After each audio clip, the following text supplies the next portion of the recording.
You really feel like you're there, and that's my favorite thing about all this. Like you get to play in this crazy, like real life playground. There's not a lot of sets you can go on and you can genuinely feel like you have a family. So that's the first thing. And I think the second thing that makes it really special that when you come onto a Black Panther set is just the richness of culture, the richness of every department thriving to fulfill this beautiful story, whether it's Ruth Carter, like finding specific material and fabric from Africa just to make your costume. It's like she's not doing it half-hearted. She's putting her all into it. Or Hannah, our production designer, just creating these wild sets that we've never seen before. I think when you come onto our set, it's really special because of the love that's poured into it in every department, and making the love for the continent of Africa so profound. That's been special. These guys, they've made a family before. So when you arrive to this place, you feel this family environment, this relationship, and they were totally open for us.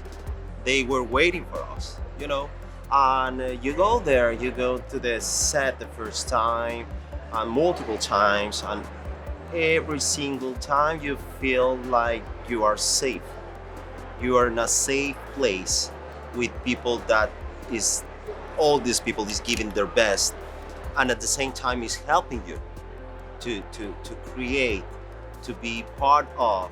It's easier to act. It's easier to be and do your best because these people they made this path before.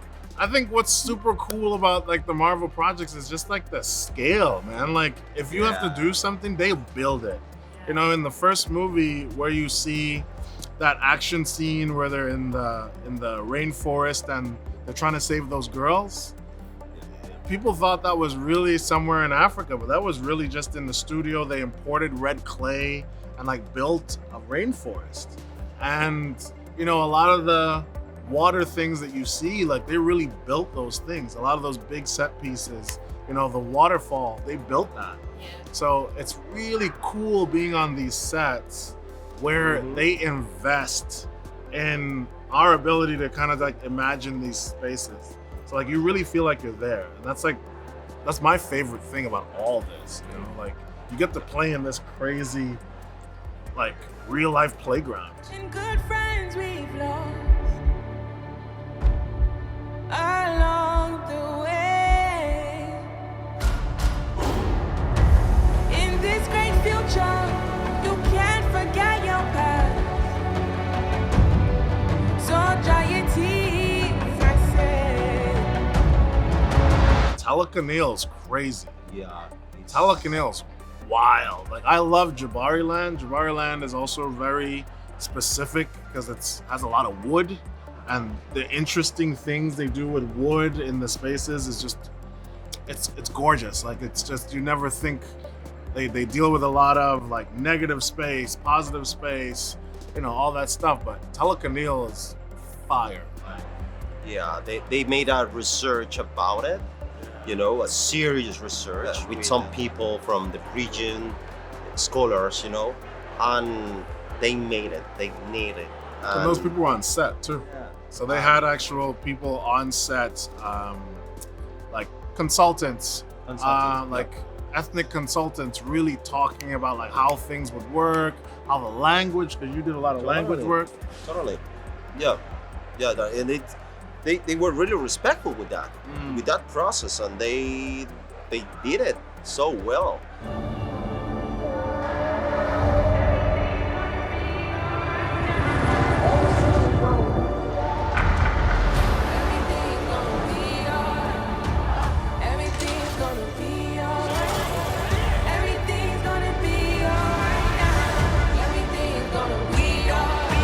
Ryan called me 2 years ago to speak about it.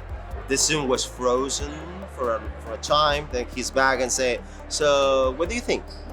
It was about shaman and a potion that people drink and then jump into the ocean, then froze, then he was back. And how do you think? I mean, do you know how to swim? I never drowned before. Nice. And then my team asked me, do you know how to swim? I never drowned before. Nice. And then Nate called me to fill all the gap in the previous conversation. And he asked, you know to swim? I never drowned before. I never drowned before. No, so my team asked me, no, seriously, do you know how to swim? No. So immediately I took some classes. Unfortunately, it was so good. And then on set, they before the shooting, they gave us some free diving classes. Oh my God, it was Not so free diving classes. Not free, but free diving. Yeah, Like we had to pay for them, but they were free diving classes. yeah, free diving classes for free. you basically And they dive paid us. without Actually, an they oxygen- paid us. They paid us. They built a 20-foot tank for us to train in and do some of the underwater stuff. So we would get to like learn how to breathe. And I don't know how long your guys' free diving breath holding got up to. Mine got up to 4.5 minutes. What? Yeah. Mine was 5. I thought it was really beautiful too because I thought sometimes play music under the water and you can hear it better under the water. That was really cool. But It was warm. yeah, it was really warm. Yeah, felt like pee. But I never knew people like Angelo. Angelo. Everything's gonna be alright.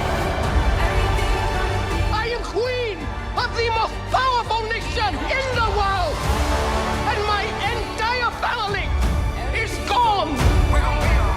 Have I not given everything?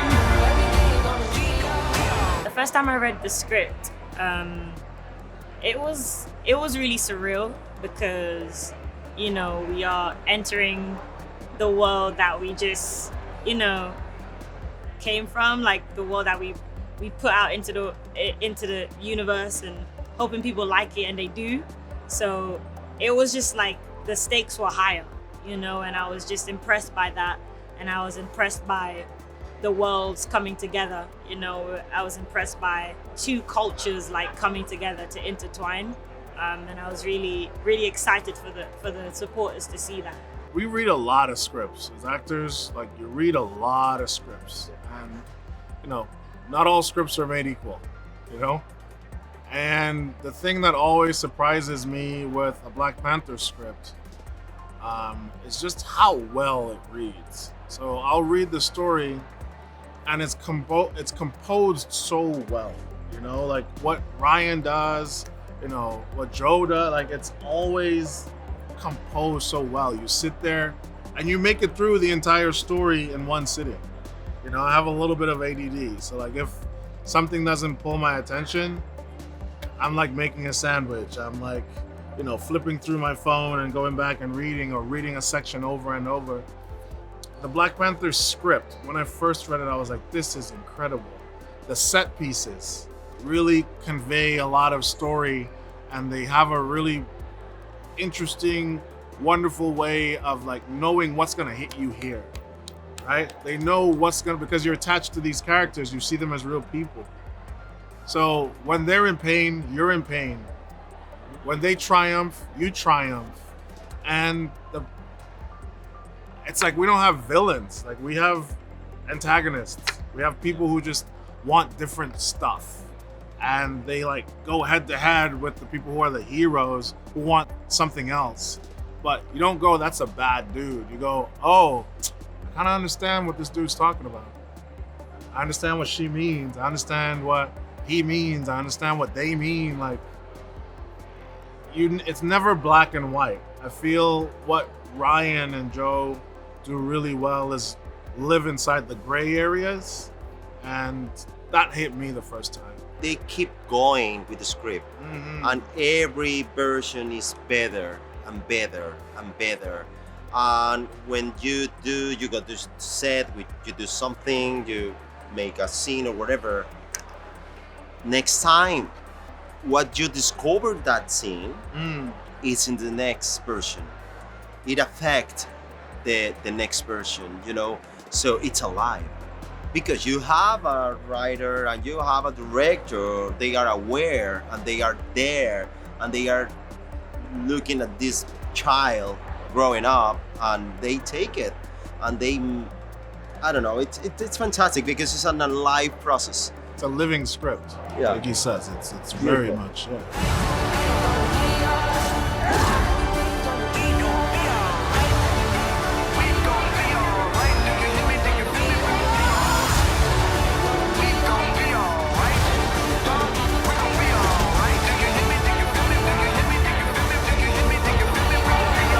It's been really collaborative with Ryan. It's a little bit like life imitating art and art imitating life.